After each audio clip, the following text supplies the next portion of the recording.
Selamat berjumpa kembali dengan Aktif Faktual. Selamat menikmati sajian kami. Bapak Ibu semua, Nona Ica sudah mengirim atau Mbak Ica sudah mengirim slide presentasi saya, tetapi di beberapa hari yang lalu saya mengubahnya sehingga Bapak Ibu yang ingin versi yang baru, meskipun tidak banyak revisinya, saya kira saya persilahkan nanti minta ke Mbak Ica atau Nona Ica. Ya, sekali lagi topik kita adalah sejarah konseling pastoral. Banyak orang dengan belajar konseling pastoral, sejarahnya kadang-kadang dianggap membosankan. Apalah arti sejarah? Tapi tadi di depan sudah saya kemukakan betapa pentingnya kita mempelajari sejarah itu. Karena dari sejarah itu kita melihat pergumulan-pergumulan, perkembangan-perkembangan, pemikiran-pemikiran baru, apa yang terjadi di sekitarnya yang membentuk yang kita kenal sekarang dengan konseling pastoral. Ini salah satu tokoh yang sebagai boleh dikatakan seorang pemula, nanti akan saya sebut namanya. Saya belum ingin menyebut namanya sekarang. Nah, perintis konseling pastoral bukan seorang pendeta, tetapi seorang dokter. Nanti akan saya sebut siapa itu. Tetapi gambarnya yang saya pasang di situ. Nah, saya kira alokasi Bapak Ibu semua mudah-mudahan cukup waktu karena sejarah yang panjang ini hanya ada satu sesi. Sebab itu juga dalam tugas Bapak Ibu saya persilahkan untuk membaca presentasi tambahan tentang revolusi senyap atau quiet revolution, di mana kita sejak tahun 80-an mengalami perubahan menurut saya bukan hanya dahsyat tapi super dahsyat dan super cepat ya. Di akhir proses ini nanti kita akan kerja kelompok, ada tugas kelompok juga yang kita akan nanti pakai waktu sekitar 30 menit di kelompok itu.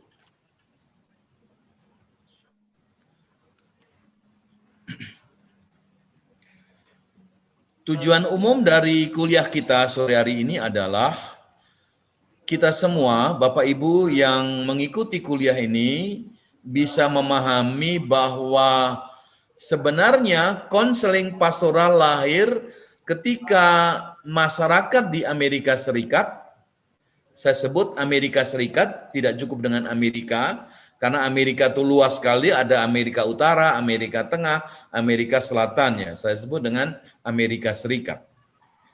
Dan inilah yang melahirkan konseling pastoral. Konseling pastoral lahir atau dirintis ketika masyarakat mengalami krisis multidimensional. Nanti beberapa aspeknya saya akan menjelaskan atau mengelaborasi di waktu-waktu yang nanti tersedia. Bapak Ibu semua, ketika kita bicara mengenai wajah dokter tadi yang saya pasang di depan di halaman yang pertama, ketika kita bicara mengenai konseling pastoral, sebenarnya ada dua sisi yang harus kita perhatikan. Ya. Nah, ada dua sisi yang harus kita perhatikan. Pertama, ketika konseling pastoral lahir, ada dua jenis transformasi yang harus dilakukan. Yang pertama, transformasi pola pendidikan teologi. Dan yang kedua, transformasi model atau pola pelayanan pertolongan gerejawi, khususnya yang dilakukan oleh para pendeta. Karena ketika kita bicara mengenai pastoral, itu kaitannya dengan jabatan pastor. Ya. Bapak Ibu sudah mengirim tugas, sebagian sudah mengirim tugas. Nah, sebagian Bapak Ibu yang mengirimkan tugas mengaitkan konseling pastoral ini adalah pelayanan dari pastor.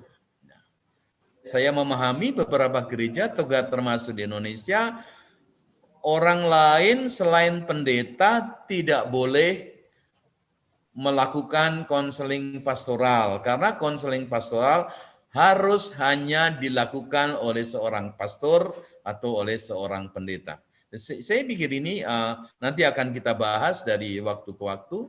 Yang ketiga, Bapak Ibu semua, kita juga harus melihat, memahami, menyadari kapan dan siapa yang membawa sejarah konseling pastoral di Indonesia. Saya kira ini penting. Karena tadi saya katakan, ketika konseling pastoral lahir, masyarakat Amerika juga sedang mengalami perkembangan krisis yang luar biasa.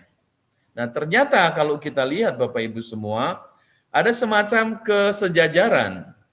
Ketika konseling pastoral masuk di Indonesia, nanti akan saya sebut tahunnya, juga ternyata Indonesia sedang atau mulai mengalami perubahan yang cepat dan dahsyat.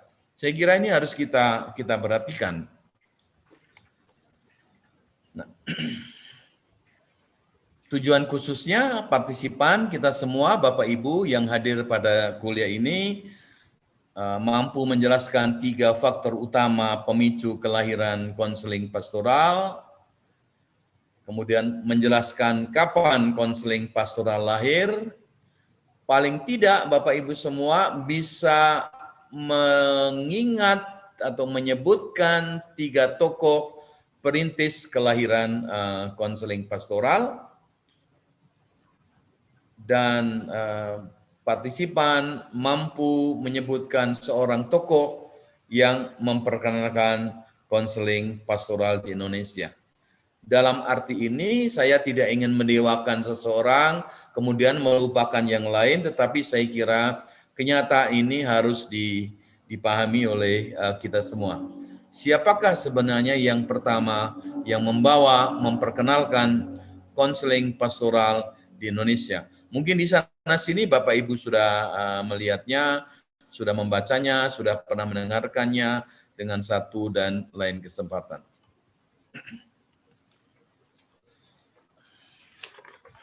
Nah, Bapak Ibu semua, kita harus melihat bahwa kelahiran konseling pastoral bukan kelahiran tunggal. Bukan konseling pastoral, bukan anak tunggal. Tetapi pada waktu yang sama ternyata kalau kita belajar di sejarah, konseling pastoral itu adalah memiliki banyak kembarannya pada waktu yang hampir sama. Saya beri contoh, sering ada salah pengertian, ya.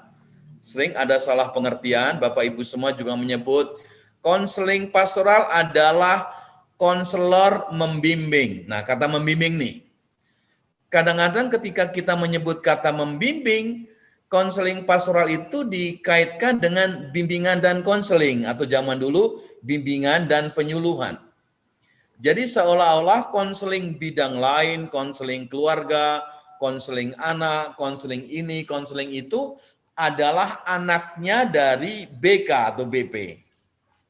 Dan dari pemahaman yang kurang tepat itu, sering dikatakan juga bahwa konseling pastoral adalah turunannya BK, dan itu bukan. Itu saudara kembar.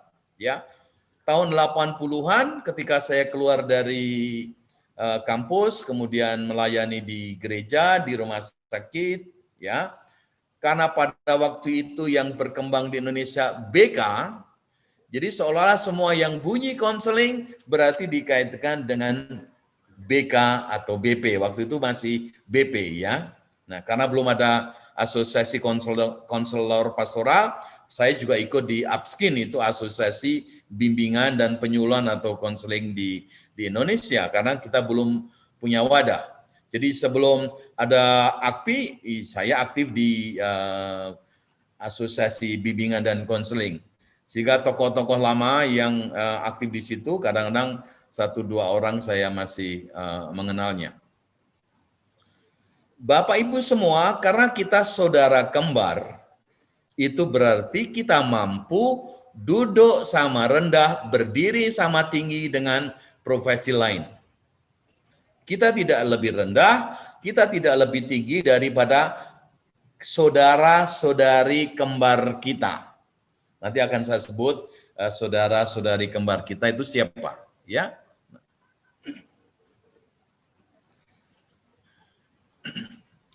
Bapak Ibu semua, inilah topik yang akan kita lihat. Yang pertama, sore ini kita akan menelusuri konteks psikososial Amerika Serikat pada awal abad ke-20. Dan saya ingin menekankan bahwa konseling pastoral lahir pada awal abad ke-20. Ya. Kemudian faktor memicu kelahiran konseling pastoral, kemudian perkembangan konseling pastoral, dan konteks Indonesia masa kini. Yang menjadi topik keempat sore hari ini, saya tidak akan membahas secara rinci karena waktunya tidak ada. Bapak Ibu semua, pada waktu PCF Angkatan 17 online, konteks Indonesia masa kini ini dijadikan topik tersendiri, tetapi untuk sekarang ini karena mengingat waktunya terbatas, kita tidak membahas ini. Oleh sebab itu, Bapak Ibu semua, saya minta salah satu PR-nya adalah membaca buku konseling pastoral di era milenial bab 1 dan juga presentasi yang saya gunakan ketika PCF Angkatan 17 online, saya kirim ke Bapak Ibu semua melalui Mbak Ica. Nah, Bapak Ibu semua, tadi sedikit sudah saya singgung, ketika kita bicara mengenai awal abad ke-20, masyarakat Amerika Serikat, baik di wilayah perdesaan, di wilayah perkotaan, di wilayah pinggiran kota atau suburban, sungguh-sungguh mereka mengalami krisis multidimensi, krisis sosial ekonomi, krisis mental, krisis spiritual, dan juga krisis yang lain, ya, fisik misalnya. Nah, saya beri contoh, salah satunya Bapak Ibu semua, ya, Amerika Serikat ketika itu sedang atau baru saja selesai mengalami perang saudara. Ada kelompok utara dan kelompok selatan. Dan jejak-jejak itu Bapak Ibu semua sekarang masih terasa sebenarnya. Kalau Bapak Ibu mengikuti pemilihan presiden AS antara Donald Trump dan Biden itu sangat terasa. Ya. Sebagai contoh, ada yang disebut dengan white supremacy, atau pokoknya di Amerika itu yang berkuasa harus orang white, orang kulit berwarna, kaum perempuan itu tidak boleh berkuasa. Jadi Bapak Ibu semua, di beberapa gereja di Amerika, seorang perempuan tidak boleh menjadi pengurus gereja atau majelis, tidak juga boleh menjadi pendeta. Jadi jangan pikir di Amerika semua baik-baik saja. Maaf kalau saya sebut, di Indonesia kita mengenal FPI dengan laskar-laskarnya. Dan itu orang-orang Islam yang kita anggap sebagai konservatif. Di Amerika juga ada Bapak Ibu semua, itu namanya KKK, singkatan dari Ku Klux Klan. Itu pasukan berani mati seperti Laskar FPI, itu kalau sudah keluar dari kandangnya, tentara dan polisi nggak bisa melawan itu, karena mereka bersenjata. Ya. Jadi perang saudara itu adalah yang menyebabkan itu salah satunya. Ada white supremacy dan ada perkembangan pertumbuhan orang black, orang brown, orang yellow, orang red yang meminta keadilan sosial untuk bisa ambil bagian dalam segala persoalan politik. Ya. Bapak Ibu semua, rekonstruksi sosial belum selesai, disertai dengan demo yang berdarah-darah, ya.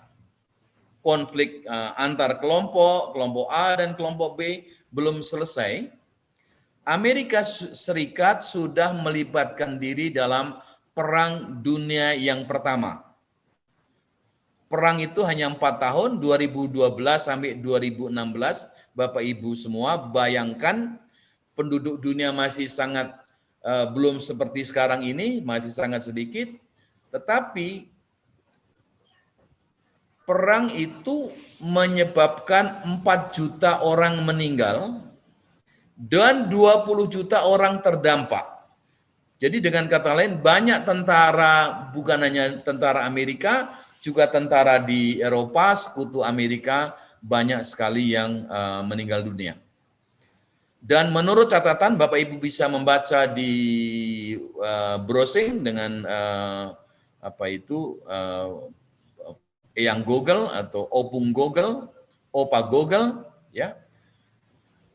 Dalam catatan sejarah dunia, perang dunia yang pertama adalah perang dunia atau perang di dunia ini yang paling kejam. Ya, itu menurut catatan paling kejam.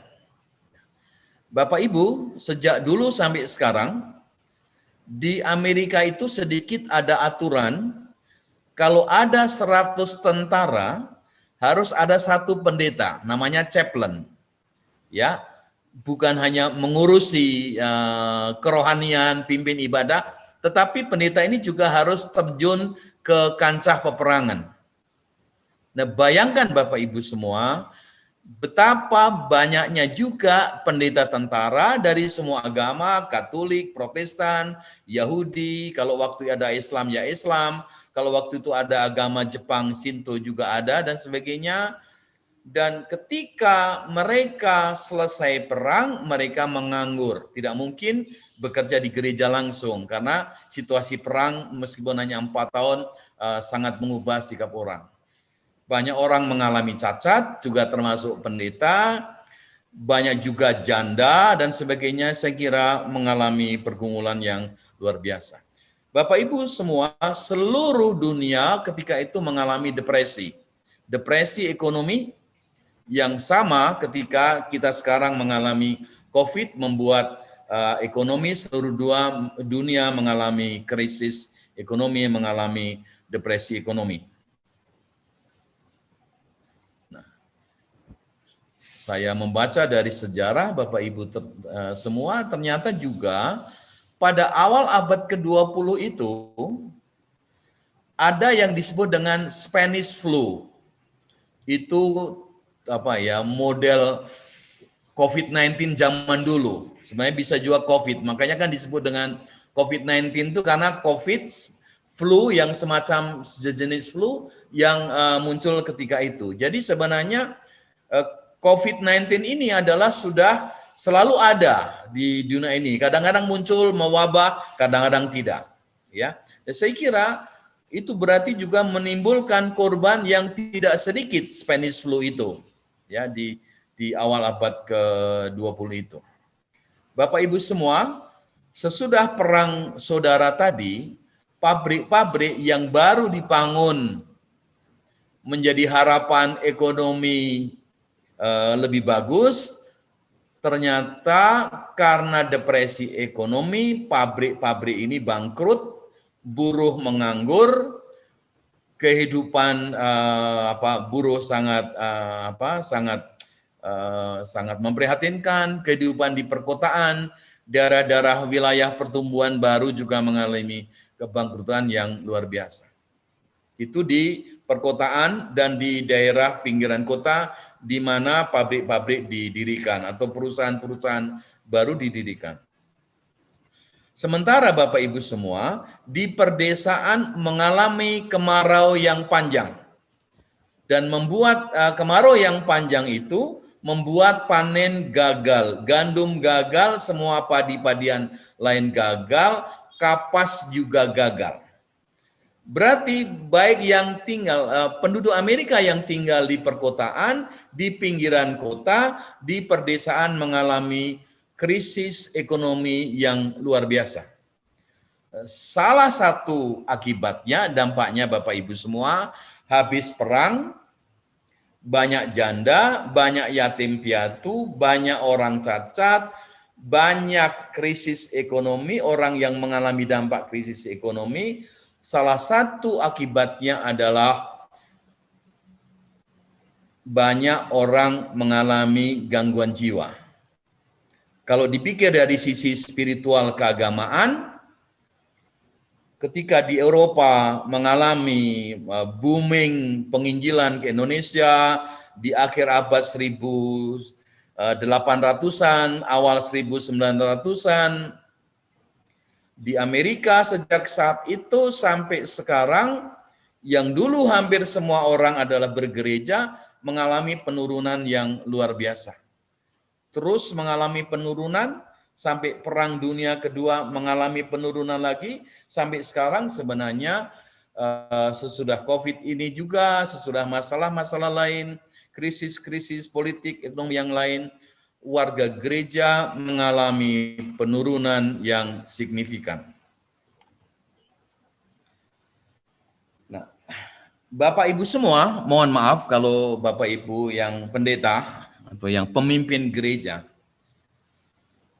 melihat semua krisis itu, ternyata gereja sebagai institusi sosial, sebagai institusi keagamaan, para pemimpinnya tidak segera sadar akan kenyataan itu. Ya, ketika mengalami pergolakan besar itu, perubahan perkembangan masyarakat itu, gereja diam saja. Ya, saya beri contoh yang sederhana, yang nanti akan melahirkan yang disebut kita social work. Ketika ada warga gereja, mayoritas di Amerika semua ketika itu bergereja kan, ketika ada orang gereja yang ada warga gereja yang menganggur, menjadi miskin, gereja mengatakan sudah takdirnya. Itu pasti sebagai ujian akan dosa-dosanya. Jadi justru gereja tidak segera bertindak untuk menangani itu, tapi justru menghukum. Dan itulah salah satu sebabnya kenapa warga gereja di Amerika mengalami kemunduran sejak awal abad ke-20 atau tahun 1900-an. Mohon maaf saya minum. Bapak Ibu semua, di tengah kegalauan mental, fisik, di tengah krisis fisik, mental, sosial, dan spiritual tadi, kita sama-sama tahu bahwa ada tokoh psikologi yang muncul pada akhir abad ke-19 dan awal abad ke-20. Tidak boleh tidak, kita harus mencatat nama Sigmund Freud.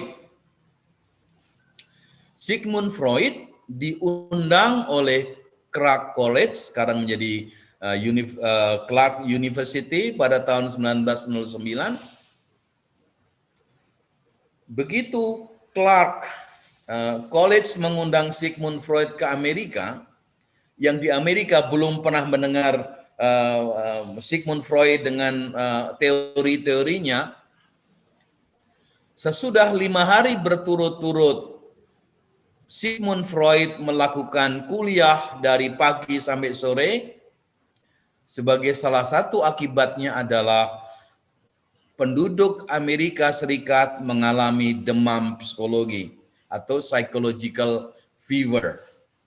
Begitu antusias menerima psikologi ini sebagai sebuah jalan baru, bahkan beberapa orang melihat ini sebagai juru selamat baru dan sebagainya untuk memecahkan masalah-masalah kita di Amerika yang sedang mengalami krisis itu.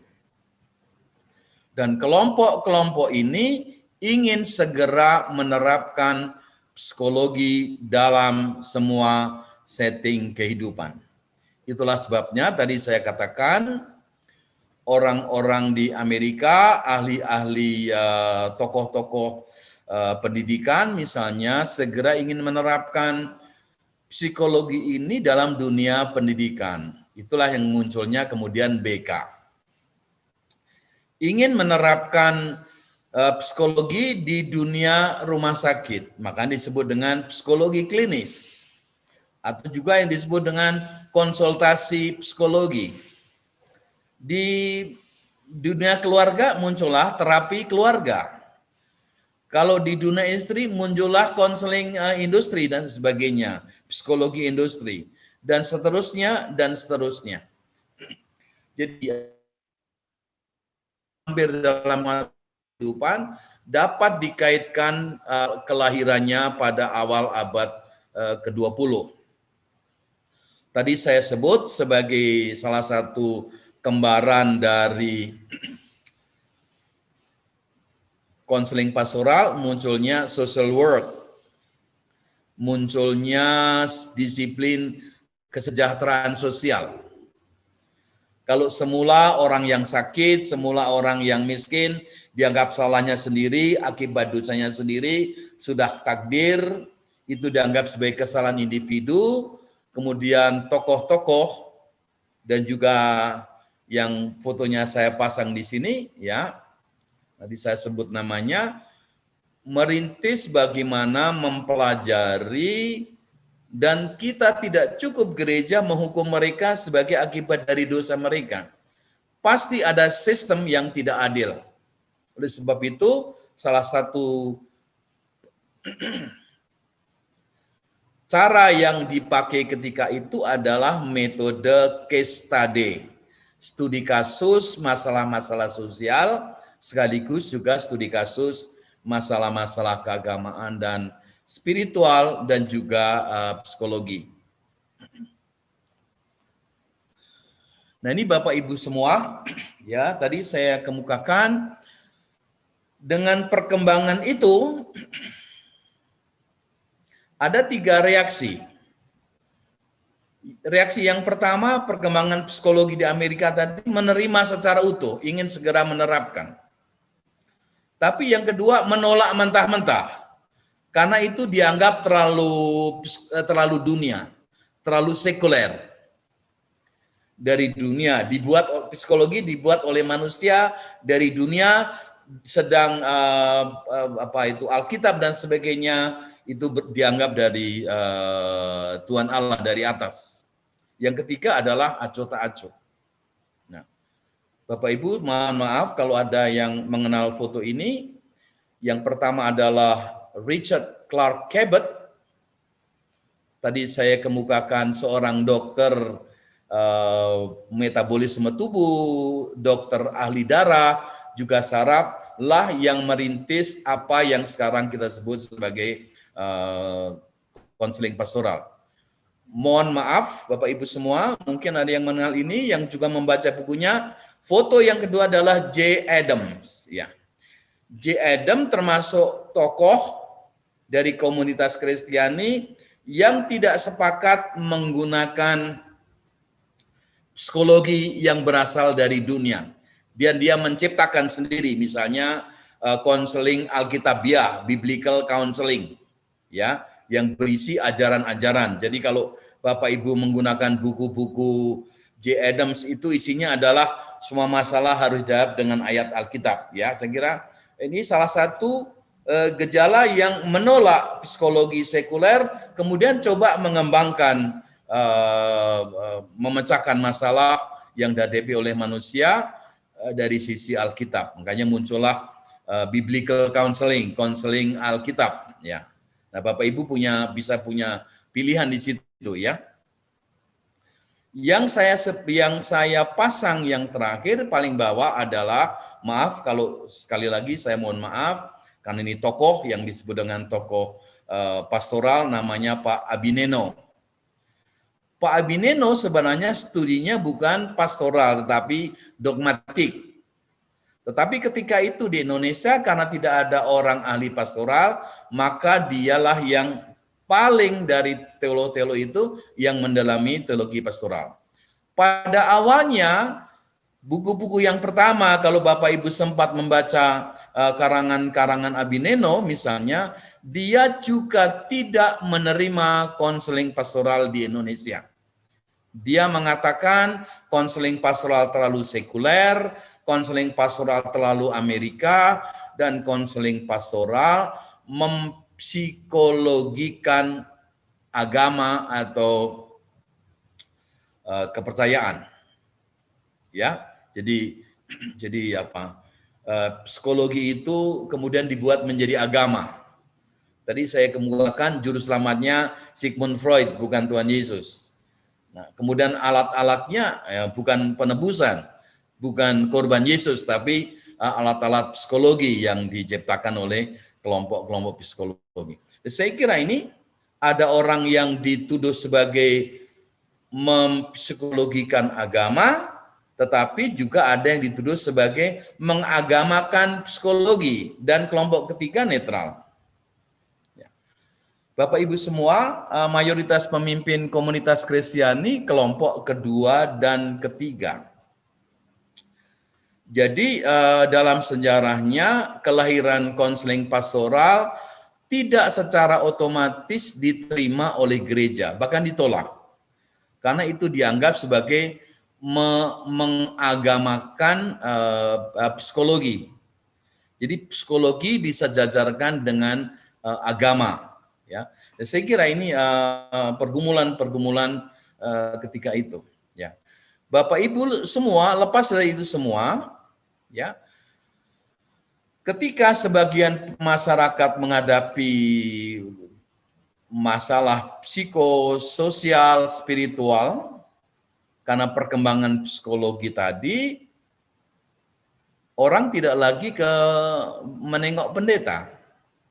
Tidak lagi menengok pemimpin, pergi ke pemimpin keagamaan, tetapi pergi ke penolong-penolong sekuler, baik di bidang pendidikan, baik di umum, di rumah sakit, ya.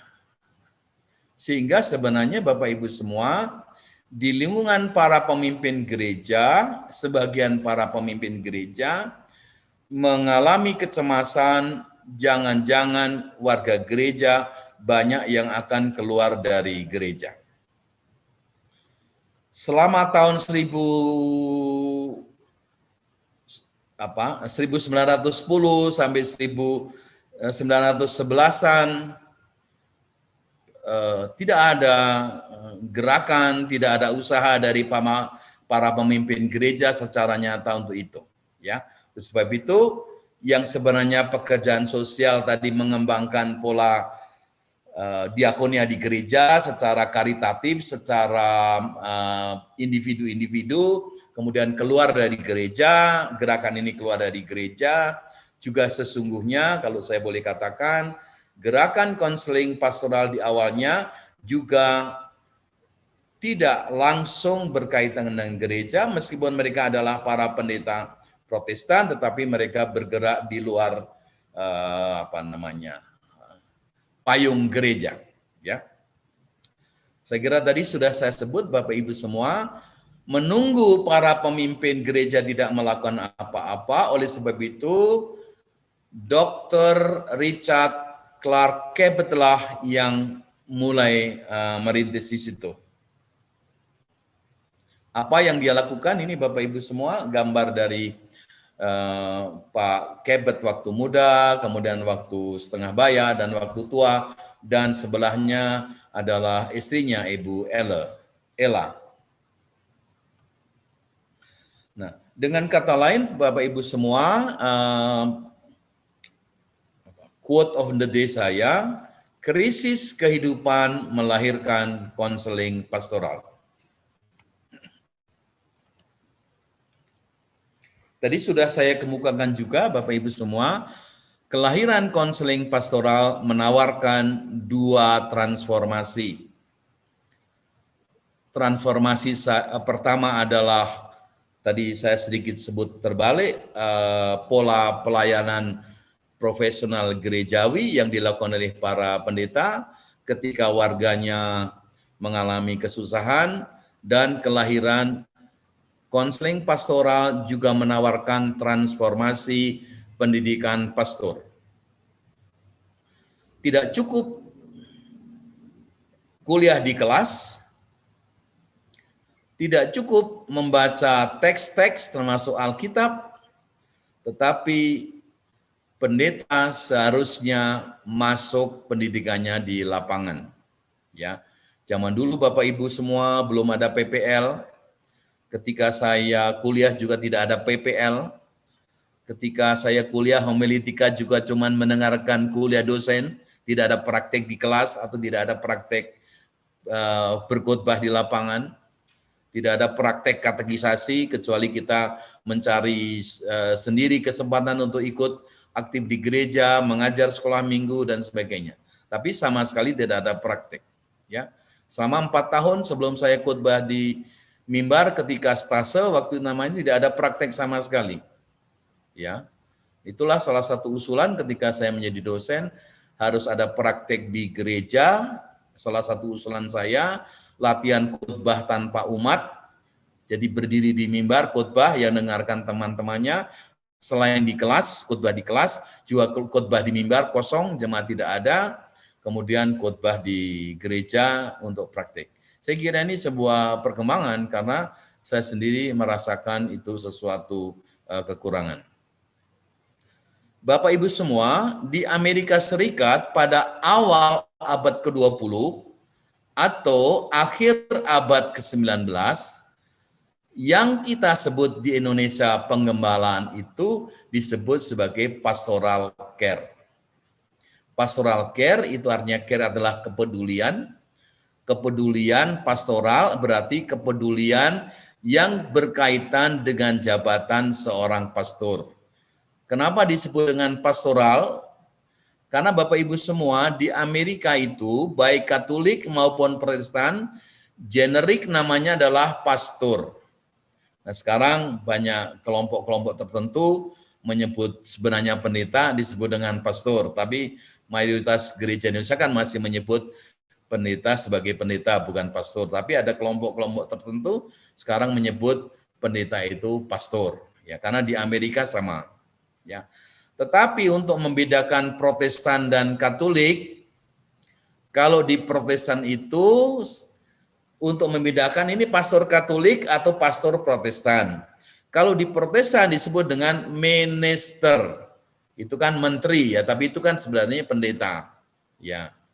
Minister of God kalau mau diteruskan. Jadi pendeta itu adalah minister itu kan pelayan.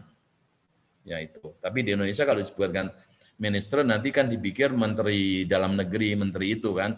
Nah, minister itu kan Indonesia itu, ya, menteri.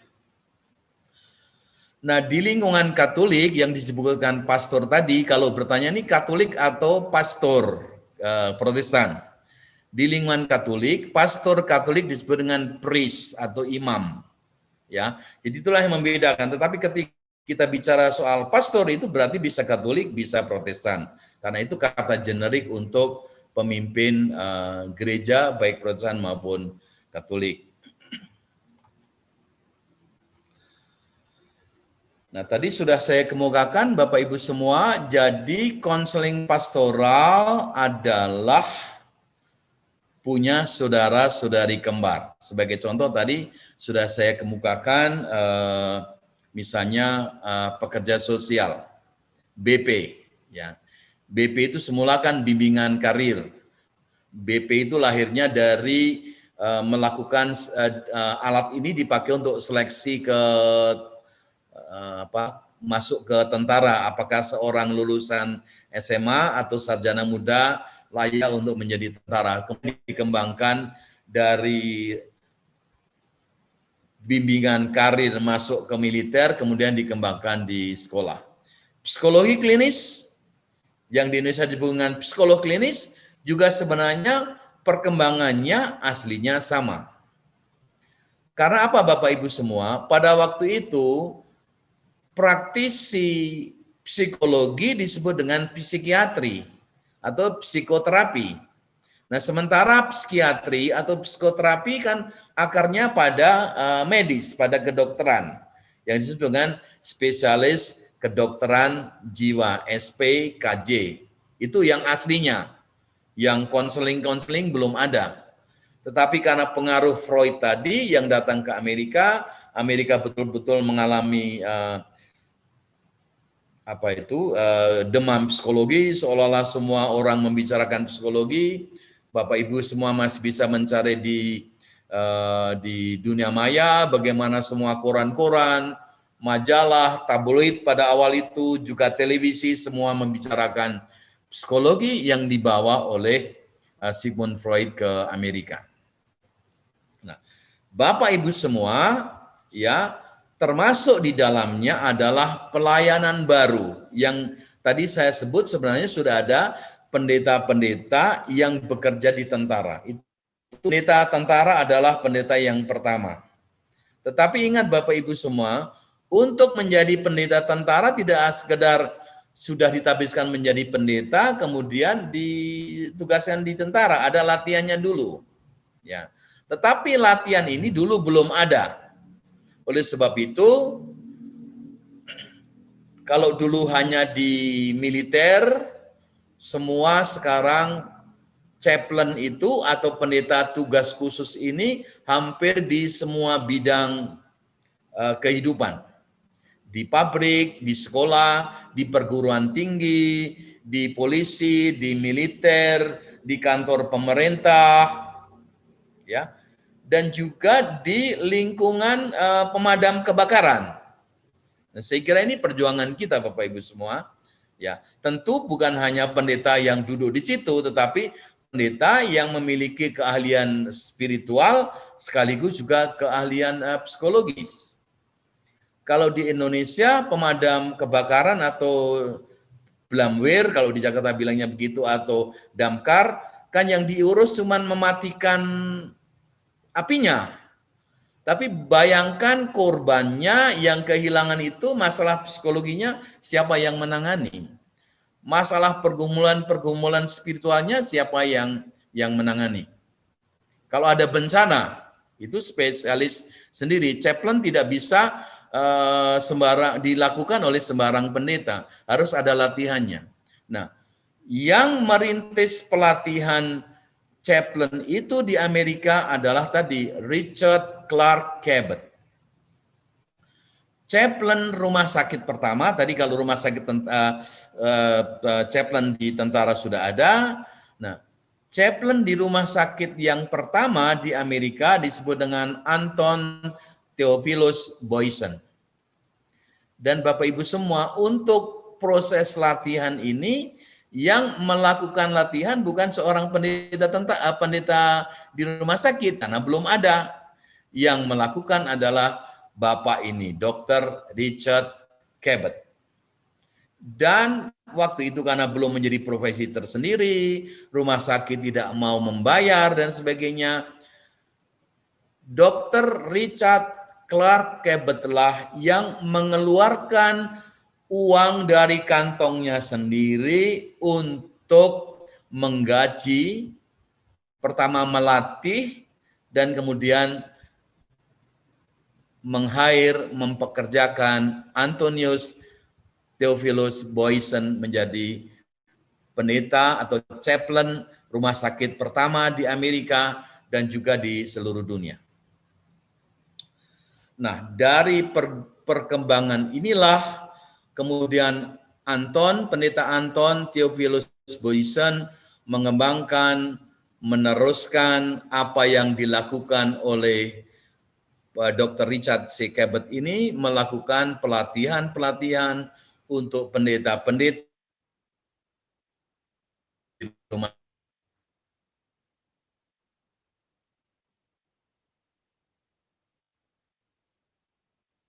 psikologis. Yang dibahas bukan hanya Alkitab, tetapi yang dibahas juga kasus-kasus konkret. Bapak Ibu semua nanti yang meneruskan praktikum ketika membuat laporan kasus, hampir strukturnya sama dengan yang dilakukan oleh Richard C. Cabot dan kemudian diteruskan oleh Pak Anton Theophilus Boysen. Saya kira di situ Bapak Ibu semua.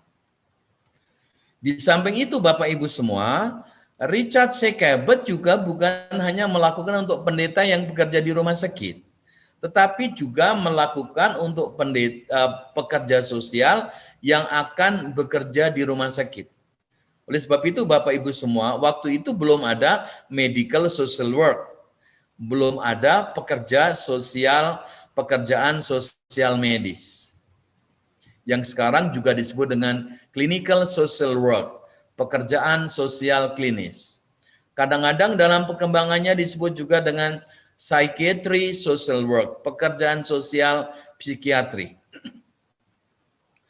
Dr. Richard C. Cabot selain melatih pendeta yang ingin bekerja di rumah sakit, yang kemudian nanti menjadi profesi sendiri menjadi chaplain, sekarang juga memiliki di gereja-gereja di Amerika memiliki program yang sama untuk pendeta-pendeta yang akan bekerja di tentara harus melalui pendidikan ini, nanti akan saya sebut namanya apa dan sebagainya, ya.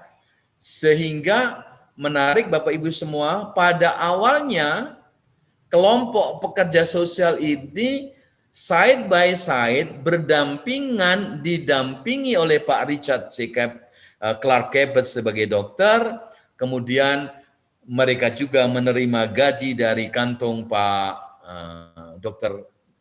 Richard Clark Cabot ini. Luar biasa Bapak Ibu semua. Sehingga sebenarnya ketika kita bicara mengenai konseling pastoral, memang yang dipuja, yang dianggap sebagai memiliki legasi itu adalah pendeta Anton Theophilus Boysen. Tapi sebenarnya Anton Theophilus Boysen dibantu sepenuhnya pada awalnya oleh Dr. Richard C. Cabot, juga termasuk pekerja-pekerja sosial. Oleh sebab itu saya mohon maaf kalau saya ingin menjelaskan, sehingga ketika saya masuk di rumah sakit, ditugasi oleh gereja di sebuah rumah sakit, saya juga mengalami kebingungan, sehingga yang saya kembangkan adalah pekerjaan sosial di rumah sakit. Saya banyak belajar dari pekerja sosial yang memang sudah profesional dari Amerika Serikat. Kemudian saya mengawalinya dengan membangun pekerja sosial medis di rumah sakit di Yogyakarta. Dan akhirnya sesudah itu ada yang meneruskan dan sekarang masih diteruskan juga. Saya pikir saya kemudian mempelajari lebih dalam konseling pastoral. Di sini suatu kebetulan ya, karena saya keliling ke rumah sakit di Bandung, di Jakarta, termasuk juga di Temohon, tadi saya ceritakan pada Pak Roli dan sebagainya di Jawa Timur. Ternyata yang lahir di rumah sakit pertama di Indonesia adalah pekerjaan sosial medis. Itu perintisnya adalah seorang suster, Susan Gubbins dari Amerika, yang salah satu perintis dari sekolah tinggi pekerjaan sosial di Bandung, dan juga yang merintis di Rumah Sakit Santo Yusuf di Bandung, dan juga murid-muridnya sebagian merintis di berbagai rumah sakit Katolik di Indonesia, termasuk Rumah Sakit Sin Carolus di Jakarta dan Rumah Sakit di Pantirape dan di Rumah Sakit Boromius di Santo Boromius di Bandung. Saya kira ini bukan kebetulan. Dan itu berarti bahwa konseling pastoral dari sejarahnya tidak bisa bekerja sendirian. Waktu saya ternyata kalau menurut jam saya 45 menit, tetapi ini sudah hampir 1 jam belum selesai ya. Apakah sebaiknya saya potong di sini atau saya teruskan, Bapak Ibu semua? Teruskan. Diteruskan, Pak. Teruskan ya? Oke, terima kasih. Lanjut. Oke, terima kasih Bapak Ibu. Nah, saya kira di situ dari sisi perkembangan konseling pastoral, saya kira tadi sudah saya singgung di sana sini, ya. Jadi ketika ada transformasi pendidikan teologi, titik tekannya bukan teori di kelas, bukan baca di kelas, tapi praktek di lapangan. Ya. Kemudian titik tekannya yang kedua, ketika ada transformasi pola pelayanan, diintegrasikan pastoral yang kita sebut dengan penggembalaan, kalau di sana pastoral care, diintegrasikan dengan psikologi, yang kemudian muncullah disiplin disebut dengan pastoral care and counseling. Maaf kalau saya terjemahkan sejak tahun 80-an menjadi pendampingan pastoral, pendampingan dan konseling pastoral. Ya, artinya pendampingan, karena waktu itu saya di situasi rumah sakit, kalau care saya terjemahkan sebagai perawatan, itu berarti kan sudah dipakai oleh perawat di rumah sakit. Sehingga saya coba mencari istilah baru menjadi pendampingan, karena jauh lebih penting kebersamaan antara seorang pendamping dan seorang yang didampingi. Nanti akan saya jelaskan lebih rinci pada waktu kita membahas mengenai pengertian konseling pastoral. Jadi terjemahan yang betul adalah pendampingan dan konseling pastoral. Saya kira di situ konseling pastoral lahir pada melalui krisis dan sebagainya, dan juga menjawab tantangan zaman. Ya, sebagian pendeta kemudian melengkapi diri, tidak hanya belajar teologi murni, tapi juga belajar psikologi dan mengintegrasikannya dengan harapan warga gereja yang membutuhkan pertolongan psikologi tidak selalu pergi ke psikolog klinis yang juga sedang berkembang, kalau di sekolah BK juga yang sedang berkembang, atau kalau punya kesulitan ekonomi juga pergi ke pekerja sosial, tetapi pada awalnya bisa juga pergi ke pendeta. Saya kira ini karena pendeta sudah dilengkapi dengan keterampilan baru, menganalisis kasus, dan sebagainya. Nah, tadi saya kemukakan Bapak Ibu semua, Pendeta Anton Theophilus Boysen itu Presbyterian, jadi Calvinis kalau kita sebut di Indonesia, itu kemudian dalam perkembangannya memfokuskan diri pada pendidikan para pendeta yang ingin jadi chaplain, yang dulu aslinya disebut dengan clinical training, kemudian selanjutnya disebut dengan clinical pastoral education. Ya, jadi clinical pastoral education bukan berarti pendidikan untuk pastoral klinis, bukan. Tetapi pendidikan pastor yang di luar setting kelas atau settingnya klinis. Saya kira ada sedikit salah paham di situ. Jadi seolah-olah ada pastoral klinis, pendidikan pastoral klinis, bukan.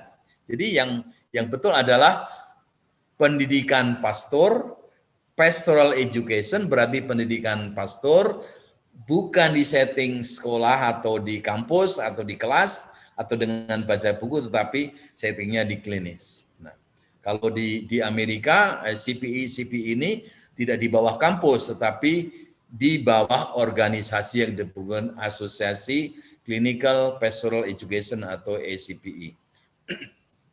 Itu tokohnya Anton Theophilus Boysen, Bapak Ibu bisa cek di internet. Nah, kemudian dari sisi pola transformasi pola pelayanan pastoral, tokohnya adalah Russell Leslie Dix, juga seorang pendeta Calvinis, dan itu yang melanjutkan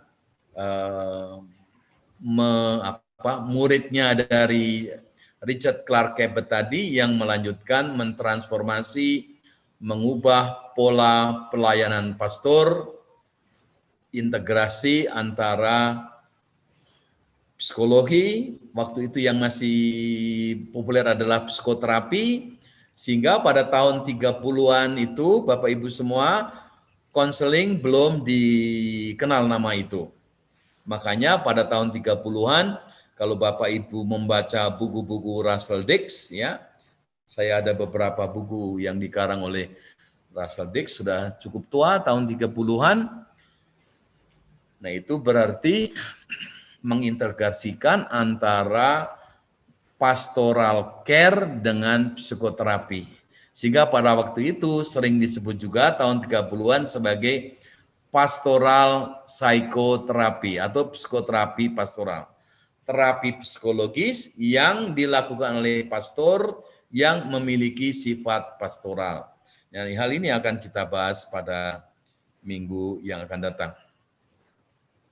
Nah, ini kelompok pekerja sosial dan campuran dengan chaplain tadi, Bapak Ibu semua, yang di bawah asuhan Dr. Richard Clark Cabot.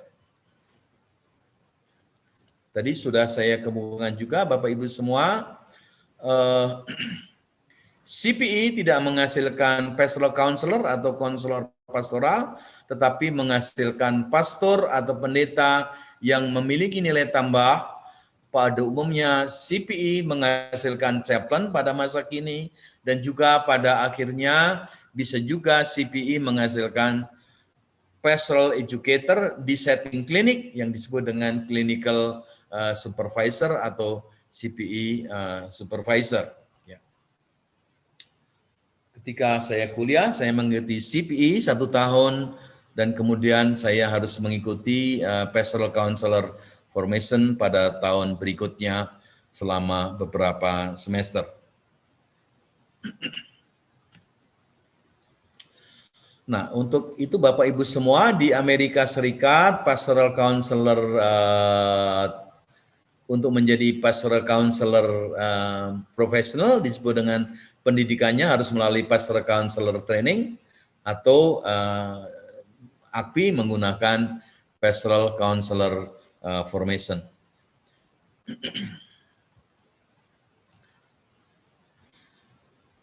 Dan inilah saya kira kita tidak boleh melupakan tokoh ini Bapak Ibu semua. Konseling pastoral menjadi ilmu otonom, menjadi sub ilmu dari teologi dan sekaligus juga psikologi, ya. Pada tahun 1950-an juga, pertengahan tahun 1950-an, profesi konselor pastoral sebagai profesi tersendiri sudah diakui di beberapa negara bagian di Amerika, dan terus mengalami perkembangan. AAPC mengalami perkembangan yang luar biasa, menyebar ke seluruh dunia dan masuk di Indonesia pada awal tahun 1980-an. Nah, itulah yang membawa ke Indonesia, kalau boleh saya sebut tanpa melupakan tokoh-tokoh lain yang saya sebut juga di dalam buku saya adalah Pendeta Dr. Art van Beek. Ya, saya kira kita tidak melupakan perjalanan sejarah ini, ya. Pak Art van Beek lah yang menjadi guru saya sekaligus supervisi saya ketika saya belajar konseling pertama kali di sebuah rumah sakit. Kemudian beliau mengajar di UKSW di Fakultas Teologi. Ketika dia pergi dari UKSW, saya menggantikan selama 1 periode tugas 4 tahun. Kemudian beliau mengajar di SCT Jakarta dan kembali ke Amerika.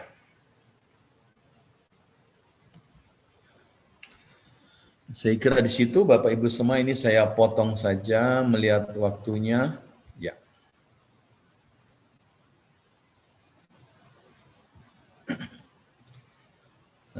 Secara kebetulan saya pikir kami juga tidak sengaja Bapak Ibu semua.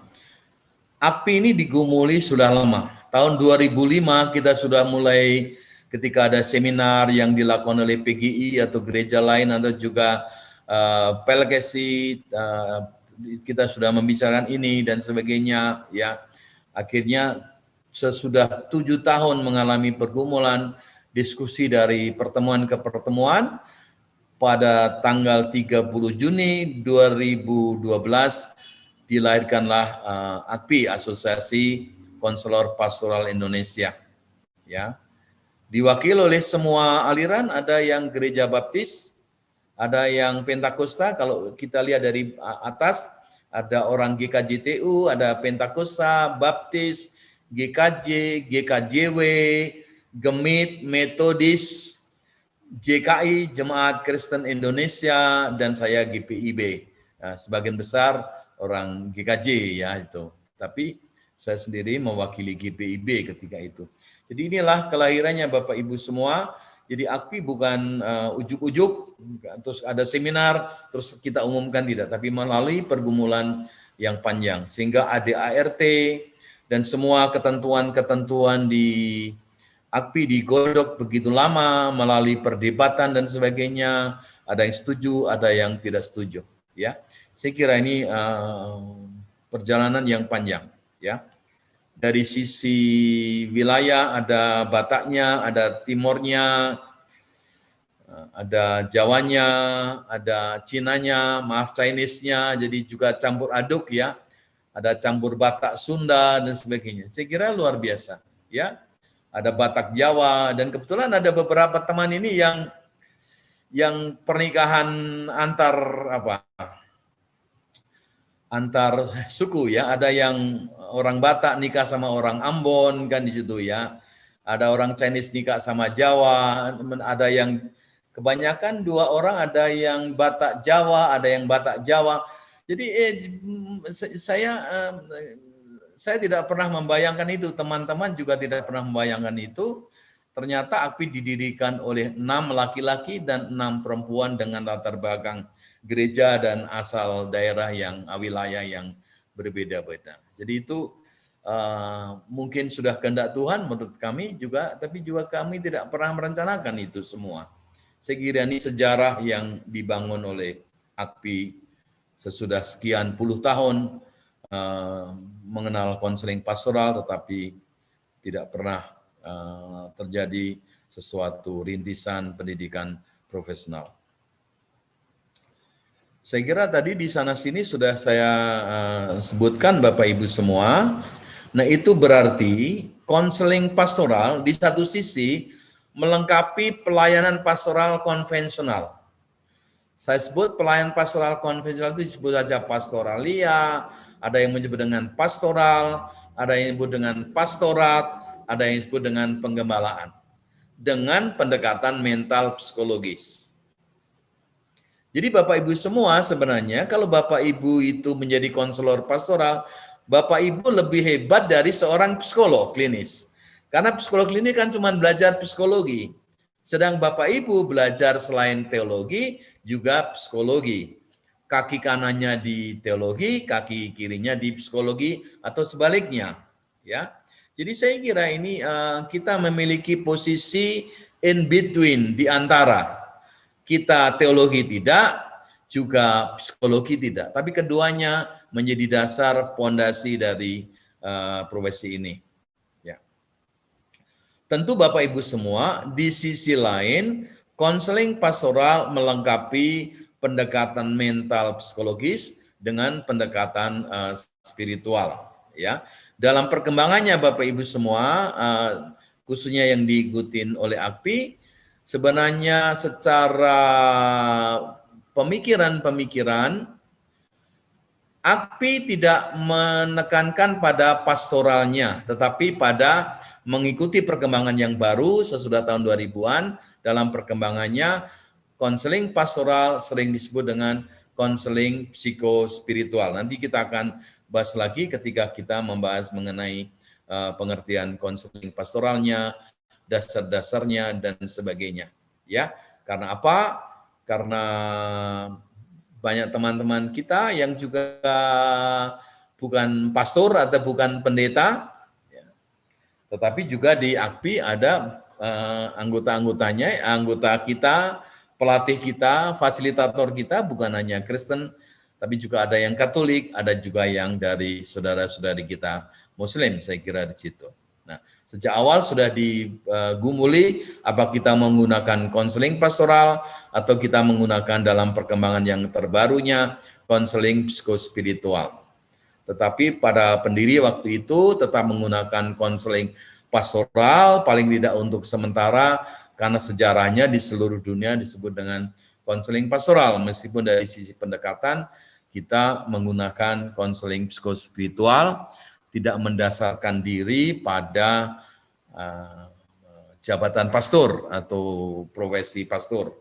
Karena teman-teman yang menjadi pendiri AKPI juga tidak semuanya waktu itu adalah pendeta. Ya, saya kira ini pergumulan panjang, kemudian diambil keputusan.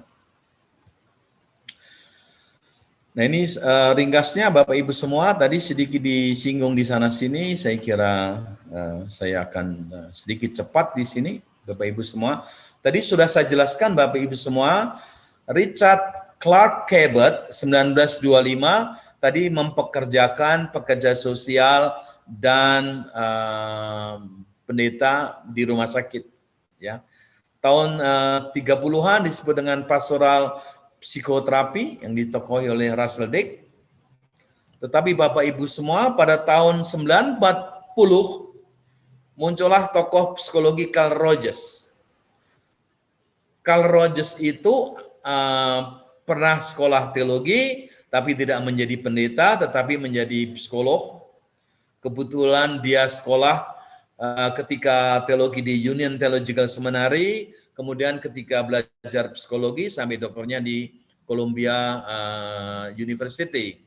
Columbia dan Union itu hanya berseberangan. Sebelah kiri adalah Union, sebelah kanan seberang jalan adalah Columbia. Nah, jasa-jasa Carl Rogers itulah nama konseling kemudian diperkenalkan. Jadi sehingga pada tahun 40-an istilah pastoral psikoterapi mulai ditinggalkan dan kemudian istilah konseling pastoral mulai diperkenalkan. Saya sebut ada tokoh Hiltner, Stuart Hiltner, Bapak Ibu semua, seorang pendeta Presbyterian sangat mempopulerkan konseling pastoral, istilahnya memakai dasar-dasar pemikiran Carl Rogers dan sebagainya. Nah, tetapi dia mengatakan tidak perlu ada profesi baru, konselor pastoral. Yang penting semua pendeta harus dilatih. Oleh sebab itu, meskipun dia mencetak, menerbitkan, menulis banyak buku, banyak artikel, banyak penelitian tentang konseling pastoral, Stuart Hiltner tidak pernah menjadi seorang konselor pastoral sampai meninggalnya, dan juga tidak pernah masuk menjadi anggota asosiasi konselor pastoral di Amerika. Nah, berbeda dengan Wayne Oates, tokoh gereja baptis, pendeta gereja baptis, Bapak Ibu semua, nah, akhirnya dia juga awalnya sama dengan Hiltner, tetapi akhirnya dia merasa bahwa konselor pastoral memang profesi di samping pendeta. Jadi tidak bisa dicampur adukkan antara pendeta otomatis sebagai konselor pastoral kalau sudah dilatih konseling pastoral. Nah, akhirnya Wayne Oates, Bapak Ibu bisa cari di internet, itu ada Institut Wayne Oates, juga ada institut yang lain, saya kira, sehingga memang sejak munculnya Carl Rogers ini, istilah pastoral psikoterapi sebenarnya tidak hilang, sampai sekarang masih bisa ada kelompok yang mempertahankan, ada asosiasi pastoral psikoterapi, tapi gemanya kurang didengarkan kalau dibanding dengan yang menggunakan istilah konseling pastoral. Tadi sudah saya kemukakan menjadi profesi tersendiri, sudah diakui oleh negara, kemudian juga sudah diakui sebagai profesi studi sendiri, subdisiplin dari teologi. Meskipun belum semua sekolah teologi atau seminari teologi di Amerika mengajarkan ada kurikulum tentang konseling pastoral, ya. Itu konseling pastoral dipakai sampai sekarang, Bapak Ibu semua, sebagai organisasi 2019, tadi saya sebut nanti ada, ini sorry ya. Oke. Jadi ada muncul juga konseling yang multikultur, lintas budaya, antar budaya, feminisme, dan sebagainya muncul di tahun 60-an di situ. Ya. Muncullah AAPC, American Association of Pastoral Counselor, 1963, Pak Arfan anggota, saya juga masih anggota sebagai anggota internasional sampai sekarang. Kadang-kadang saya lupa membayar iuran tahunannya. Kemudian ACPE muncul pada tahun 1967. Saya ingin kemukakan dua lembaga ini supaya tidak menimbulkan konflik. kok ada chaplain, ada itu, sehingga pada tahun 2019 kedua lembaga ini menjadi satu di dalam payung ACPE, dan di bawah ACPE ada yang disebut dengan AAPC. Jadi kedua lembaga ini merger demi efisiensi, demi tidak ada pemisahan antara pendidikan dan praktikumnya. Saya kira di situ, sehingga mereka bersatu pada tahun 2019. Jadi AAPC-nya sebenarnya dari sisi organisasi tidak ada, tapi bergabung dengan ACPE, meskipun di ACPE itu ada bagian yang disebut dengan AAPC. Ini Bapak Ibu bisa lihat di internet melalui browsing. Ya. Saya kira itu Bapak Ibu semua. Jadi kita kemukakan tadi ya. Tadi sudah saya kemukakan di presentasi saya, juga saya bagikan tambahan. Jadi tahun 80-an itu kita mengalami revolusi sosial sebenarnya, tetapi mengalami revolusi yang senyap, yang disebut dengan Quiet Revolution oleh George Barna. Ya. Dan itu juga yang semula rata-rata anggota konselor pastoral hanya orang pendeta Protestan, tapi ketika saya pada awalnya belajar itu di anggota konselor pastoral AAPC juga sudah ada suster, sudah ada romo, sudah ada bruder Katolik dan sebagainya, ada orang Islam masuk di situ, orang Yahudi masuk di situ dan sebagainya ya. Yang semula hanya di lingkungan Protestan pada tahun 80-an sebagai sebuah tanggapan terhadap perkembangan ini, betapa pentingnya semua agama juga bisa diterima sebagai anggota AAPC. Ya, pendidikannya juga campur. Saya juga ada teman dari agama Muslim, dari agama Yahudi, dari Romo Katolik, dari Protestan, hampir semua ya. Semua denominasi ada dalam proses itu. Saya kira menarik, dan itu yang juga diikuti oleh AKPI, meskipun model itu belum diikuti dengan sempurna seperti di negara-negara yang lain. Saya kira itu Bapak Ibu semua sebagai sebuah sejarah.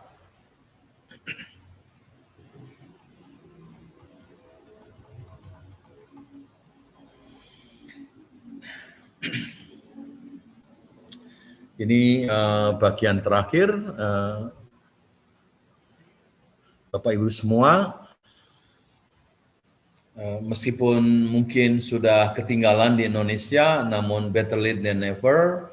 Saya kira kita juga harus